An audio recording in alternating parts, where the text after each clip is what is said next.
Hey everyone, welcome back to Assault on Doomrock. Sorry about my absence for the last little while. Other than the holidays, I've been busy with family things. I'm happy to tell you that my second nephew was born this morning. My sister and my nephew are now recovering in the hospital, but things should get back on track soon. And let's continue with the playthrough of Assault on Doomrock. Before we begin, I want to point out something we need to fix from setup, and that is with this Oriental Merchant setting card. This card asks us to set up a shop where there's 2 common and 2 epic artifacts for sale. When I drew the cards, I didn't realize that it meant that all of the cards had to be artifacts. Looking at the items, the 2 common items were not artifacts.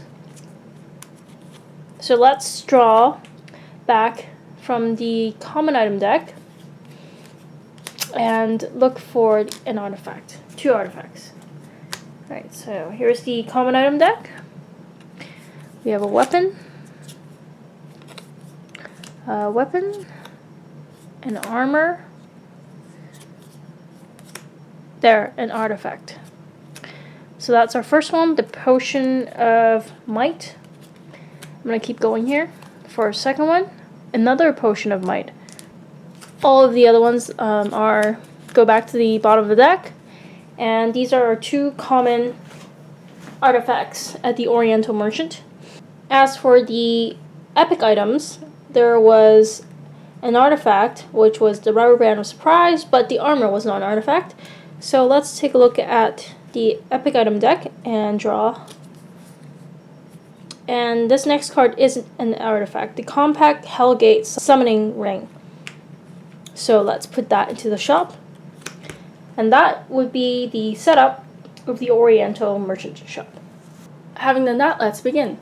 Assault on Doomrock is an adventure game and has 2 main phases. The first phase is adventuring, where we will explore this deck of locations. So this is called the adventure map. So you can see that there are various locations like mountains, villages, and wilderness. At these locations, we want to get stronger to prepare us for the encounters and the battles that will come. If we look at the player aid, it gives us a good summary of the various things that you can do while adventuring. So, first thing, we can travel, that is, spend 1 time to move the hero marker to one of the face-up areas. That means we can spend 1 time to travel between any of these locations. So I could spend 1 time to go here, or spend 1 time to go there. The second option we have is to visit location. We have to pay the location cost to activate location effects. As you can see, there are various locations on the card. For example, we can visit the tents location to camp and heal some HP. To do that, we have to pay the cost. So on the left side of the name of the location, there are symbols that indicate the cost of entering this location. So in the case of a tent, we have to pay 1 time, which looks like this hourglass here. And after we pay that 1 time, we would be able to go into the tents and take a rest. Next, we can explore.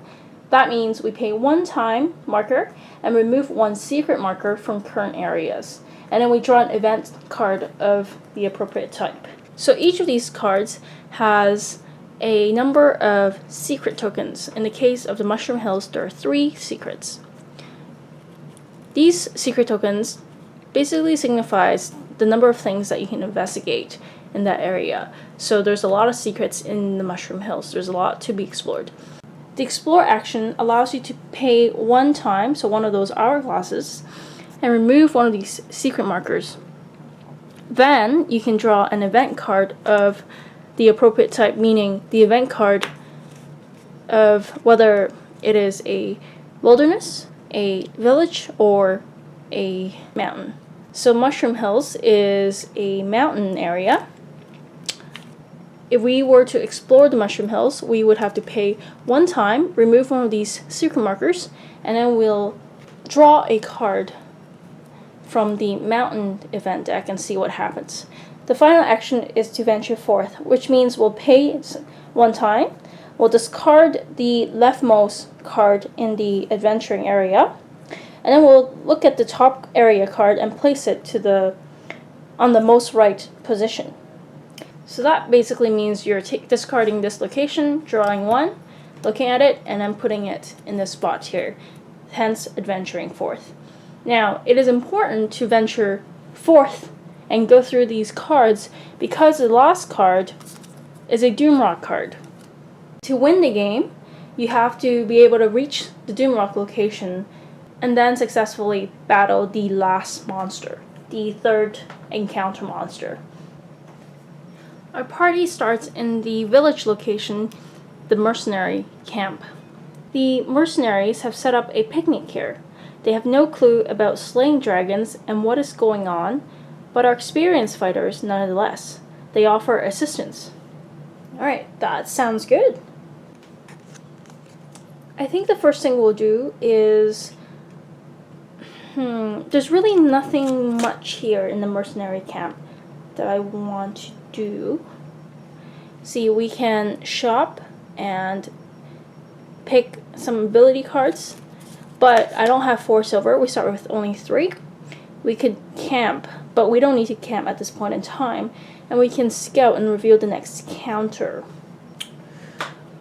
So, before we leave this location, I think I will spend a secret, so explore this area a little bit and see what's in here by, well, exploring. To explore, we first pay a time.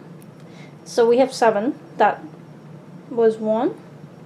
We remove the secret marker from the card.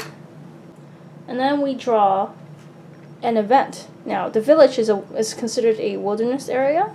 So we'll draw from the wilderness event deck. Let's see what we have. Oh, we have urns. We found urns as we explored around the mercenary camp. We want to smash these urns. Of course I want to smash these urns. Okay, let's see what we get. We're going to roll a d6. Alright, let's see. I do want money. Money. 3 is 1 silver. Okay, I'll take that. Over here in our group inventory of silver, I'm going to put 1 down. The gold is actually worth 3 silver, so we have a total of 4 silver now in the party. Having searched around the mercenary camps, I think it's time to move outside of safety and into the mountains. So I want to take a look at the Mushroom Hills. We're going to spend 1 time and travel to the Mushroom Hills. So now we're down to 5 time. A wondrous realm full of rainbows, fairies, unicorns, ponies, and deadly spores. In the Mushroom Hills, we come across some dead heroes. So let's spend 1 time and shamelessly look through the heroes and see what we get. We're going to roll a d6 and we're going to add 2 to our roll and see what loot we get from the heroes. Here's the default loot table of the settings card. Let's roll a d6. And we have a 4. The Mushroom Hills card does say we add 2 to the loot, so a 4 becomes a 6. That means we get 2 silver. Our silver goes from 4 to 6. But being outside in Mushroom Hills exploring is tiring, so our heroes will suffer 2 expose. These are expose markers. They can harm us in battles because the more you get, the more likely that you'll take extra damage or suffer other effects. We'll talk more about expose markers in the battle phase, but for now, let's grab 2 tokens for each of our heroes. So 2 for the mage and 2 for the paladin. After searching the dead heroes, I think what we want to do is let's keep doing it. Let's look at some dead rainbow fairies. So to do that, I will spend 1 more time. We'll get 2 silver and we'll suffer 3 expose. Now it does say only if this area is not explored. An area is considered explored when it no longer has any of these secret markers. Because we still have 3, we can still activate these locations, So we'll look around the rainbow fairies, we'll find some money, and we'll gain 3 exposed markers. Okay, so 3 more for each of our heroes. And 2 more silver. Now we have 8 silver, which is sufficient money to level up our heroes. The Mushroom Hills does have a condition called 1000 rainbows. It says that when a hero is exposed by 3 or more exposed markers and heroes spend time in this area other than to start travel, they lose the game. Now, when we looked through the dead heroes, we got 2 exposed markers, so we were okay still to spend time in this location. And then we spent another time to look through the dead rainbow fairies, and we got 3 exposed markers. So we can no longer spend time in the Mushroom Hills, because if we do so, we'll lose the game. Instead, we'll start to travel, which is fine according to this, and we'll move over to the Dark Forest. Actually, let's travel to the mercenary camp. I just looked at the Dark Forest card, and nothing really I wanted to do there. You could camp, which we could do over here. You could spend some secret markers, which doesn't really give us any benefit. It says heroism -1. And you could go to the Elder Tree and I guess pray and get some abilities, but we're going to level up over here instead. So instead of moving to the Dark Forest, we're going to go back to the mercenary camp and rest up. The first thing we want to do is to make a tent and camp. We'll gain 4 HP and -3 expose. So here's one more. Our heroes recover their health back to full. And we'll take off 3 exposed markers. So they'll still have 2 exposed on them. As part of the camp action, we have the opportunity to level up. So I will certainly do that.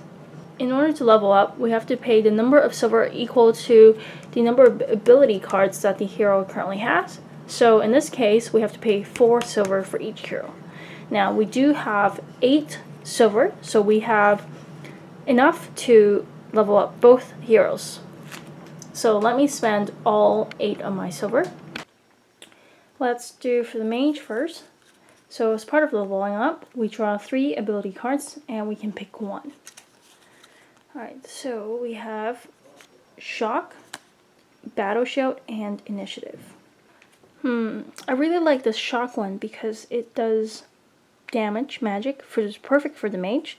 Deals 2 damage to a character, ignore 1 armor, and target receives an exposed marker after the attack.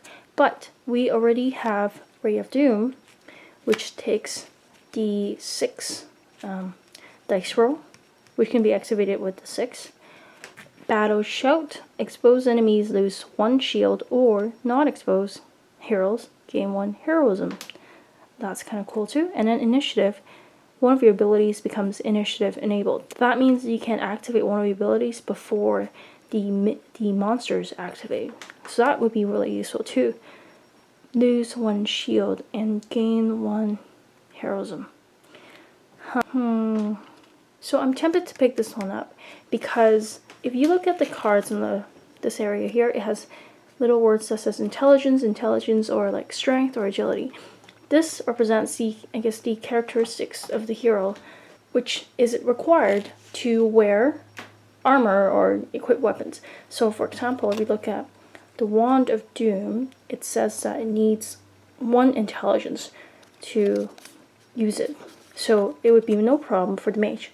But probably if we were to wear this armor, we would require 1 agility, but the mage does not have any agility. So by acquiring these cards, we would be able to round out the character a bit more and allow it to have equipment that would need characteristics that it currently does not have. Alright, I've decided that we'll take initiative for the mage. So these get removed. Now let's draw our ability cards for the paladin. So once again, we do 3. We have Execute, Ice Armor, and Inner Power. Execute allows us to deal X number of damage to the adjacent exposed character, where X is your strength. So in this case, it would be 2 shield, 2 damage. Ice armor allows us to remove an exposed marker to give us 1 shield, thus allowing us to block off some damage. And inner power gives us the ability to remove 1 exposed marker from yourself to heal yourself for 1 hit point. Alright, so I don't think we'll get this one because Battle Heal can heal us already.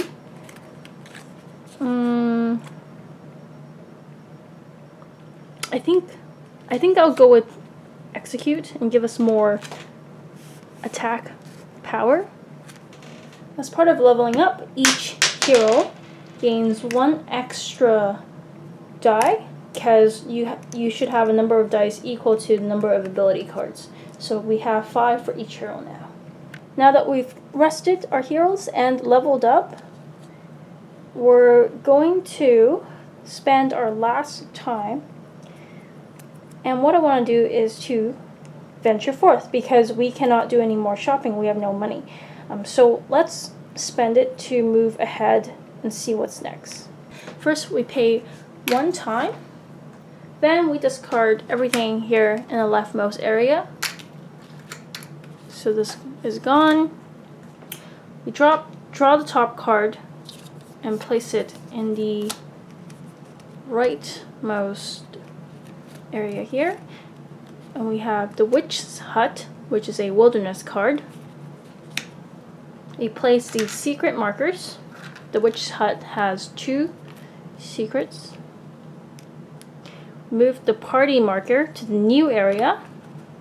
We suffer 1 peril for this area. In this case, we have to draw one of those wilderness cards. And the peril is HP -1 if exposed. Okay, so same thing as before.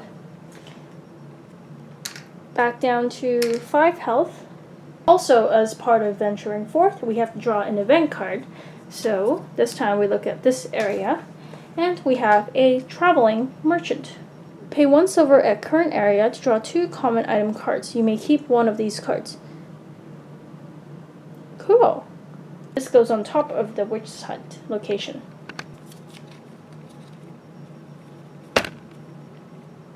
Okay. So that would be the end of the first adventuring phase. Our heroes went around, got some silver, leveled up, rest a bit. Join me next time as we start the battle against the first boss.